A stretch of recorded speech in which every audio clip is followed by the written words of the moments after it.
Effect of electric and magnetic field on a moving charge.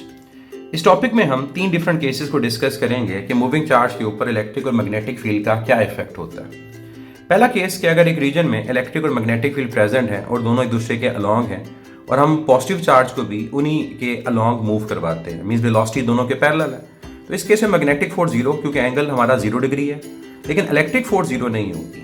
Charge electric field के along move कर रहा है तो इलेक्ट्रिक फोर्स पॉजिटिव चार्ज के along apply होगी। इसकी वजह से उसकी वेलोसिटी इंक्रीज करेगी और बॉडी उसी पाथ को फॉलो करती रहेगी और एक्सेलरेशन पॉजिटिव। लेकिन अगर हम एक नेगेटिव चार्ज को, लेट्स से इलेक्ट्रॉन को मूव करवाते हैं दोनों फील्ड्स के पैरेलल, तो उस केस में मैग्नेटिक फोर्स तो 0 होगी लेकिन इलेक्ट्रोस्टैटिक फोर्स चार्ज की मोशन के ऑपोजिट अप्लाई होगी, मींस नेगेटिव चार्ज की वेलोसिटी डिक्रीज करेगी और एक्सेलरेशन नेगेटिव होगी।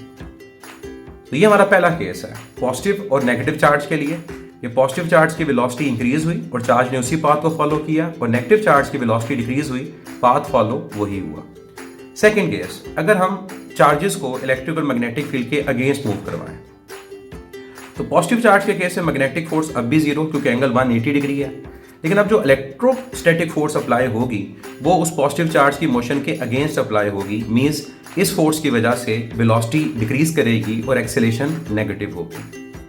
लेकिन अगर हम नेगेटिव चार्ज को मूव करवाएं, तो नेगेटिव चार्ज के केस में अब इलेक्ट्रोस्टैटिक फोर्स उस चार्ज की मोशन के अलॉन्ग अप्लाई होगी। इसकी वजह से जो फोर्स क्या करेगी, वेलोसिटी को इंक्रीज करवाएगी और एक्सेलरेशन पॉजिटिव होगी।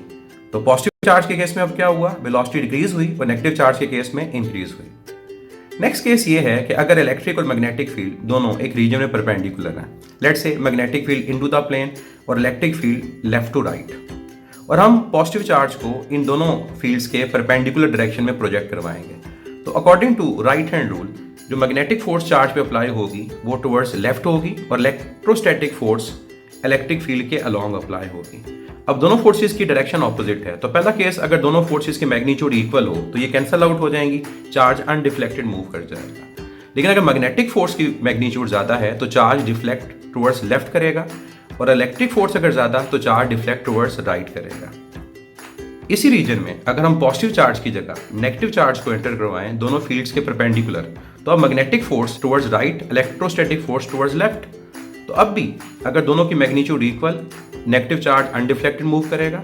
अगर मैग्नेटिक फोर्स की मैग्नीट्यूड ग्रेटर तो इलेक्ट्रॉन या नेगेटिव चार्ज डिफ्लेक्ट राइट करेगा, और अगर हमारे पास मैग्नेटिक फोर्स की जगह इलेक्ट्रोस्टैटिक फोर्स की मैग्नीट्यूड ग्रेटर तो इलेक्ट्रॉन या negative charge deflect left direction में करेगा। याद रखिएगा कि work done by magnetic force 0 होता है किसी भी केस में, लेकिन इलेक्ट्रोस्टैटिक फोर्स का वर्क डन 0 नहीं होता, या तो पॉजिटिव होगा या नेगेटिव होगा। हम अगर एग्जांपल्स को देखें तो जब वेलोसिटी इंक्रीज हो रही है उस केस में work positive, potential energy decrease करेगी, और जब हमारे पास वेलोसिटी डिक्रीज कर रही है work done negative, potential energy increase करेगी।